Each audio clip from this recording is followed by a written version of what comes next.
ಹೆಸರು ಶ್ರೀಕ್ಷಿತ ಶೆಟ್ಟಿ. ನಾನು 7ನೇ ತರಗತಿಯಲ್ಲಿ ಓದುತ್ತಿದ್ದೇನೆ. ನನ್ನ ಶಾಲೆಯ ಹೆಸರು KPS ರೆಡ್ಕ. ನಾನು ಇವತ್ತು ಈ ಸೀಡ್ ಬಾಲ್ ಅನ್ನು ತೆಗೆದುಕೊಳ್ಳುತ್ತೇನೆ. ಈ ಸೀಡ್ ಬಾಲ್ ಯಾಕೆ ಮಾಡುವುದೆಂದರೆ, ಈಗ ಮರಗಳನ್ನೆಲ್ಲ ಕಡಿತಿದ್ದಾರೆ. ಮರಗಳು ಕಡಿಯುವುದರಿಂದ ನಮಗೆ ಮಳೆ ಬರುವುದಿಲ್ಲ, ಬಿಸಿ ಗಾಳಿ ಬರ್ತದೆ, ಮತ್ತೆ ಭೂಕುಸಿತಗಳೆಲ್ಲ ಆಗುತ್ತಿದೆ.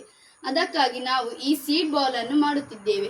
ಈ ಸೀಡ್ ಬಾಲ್ ಹೇಗೆ ಮಾಡುವುದೆಂದರೆ, ಇದನ್ನು ಸ್ವಲ್ಪ ಫಸ್ಟ್ ಕೆಂಪು ಮಣ್ಣನ್ನು ತಗೊಳ್ಬೇಕು. ಆಮೇಲೆ ಸಗಣಿ, ನೀರು, ಗೋಮೂತ್ರವನ್ನು ತಗೊಳ್ಬೇಕು. ಗೋಮೂತ್ರ ತಗೊಳ್ಳಿ ಅದನ್ನು ಎಲ್ಲವನ್ನು ಒಟ್ಟು ಮಾಡಿ ಸರಿಯಾಗಿ ಮಿಕ್ಸ್ ಮಾಡಿ, ಅದನ್ನು ಸ್ವಲ್ಪ ಸ್ವಲ್ಪ ಮಣ್ಣನ್ನು ತಗೊಂಡು ಅದಕ್ಕೆ ಎಷ್ಟು ಬೇಕಷ್ಟು ಮಣ್ಣು ತಗೊಂಡು ಚಟ್ಟೆ ಮಾಡಬೇಕು. ಚಟ್ಟೆ ಮಾಡಿ ಅದರ ಒಳಗೆ ಒಂದು ಒಳ್ಳೆಯ 25 ವರ್ಷ ದಾಟಿದ ಮರದ ಬೀಜವನ್ನು ತಗೊಂಡು ಅದರ ಒಳಗೆ ಇಡಬೇಕು. ಅದರ ಒಳಗೆ ಇಟ್ಟು ಅದನ್ನು ಸರಿಯಾಗಿ ಒಂದು ಉಂಡೆ ಮಾಡಬೇಕು. ಅದು ಉಂಡೆಯಲ್ಲಿ ಸ್ವಲ್ಪ ಕೂಡ ಕ್ರ್ಯಾಕ್ ಬರಬಾರ್ದು. ಕ್ರ್ಯಾಕ್ ಬಂದರೆ ಅದರ ಇಮ್ಯುನಿಟಿ ಪವರ್ ಎಲ್ಲ ಹೋಗುತ್ತದೆ. ಅದಕ್ಕಾಗಿ ಅದು ಸ್ವಲ್ಪ ಕೂಡ ಕ್ರ್ಯಾಕ್ ಬರದಂಗೆ ನೋಡಬೇಕು. ಮತ್ತು ನಾವು ಈ ಸೀಡ್ ಬಾಲ್ ಅನ್ನು ಬೆಸಗುವುದಾದರೆ ಬೆಸಕಬಹುದು, ಇಲ್ಲರೆ ನೆಡಬಹುದು.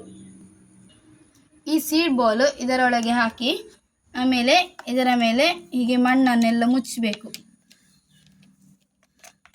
ಹೀಗೆ ಮುಚ್ಚಿ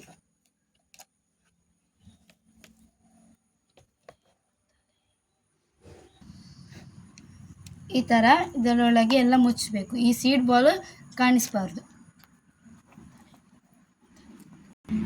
ಸ್ವಲ್ಪ ಇದಕ್ಕೆ ನೀರನ್ನು ಹಾಕಬೇಕು ಈ ಥರ.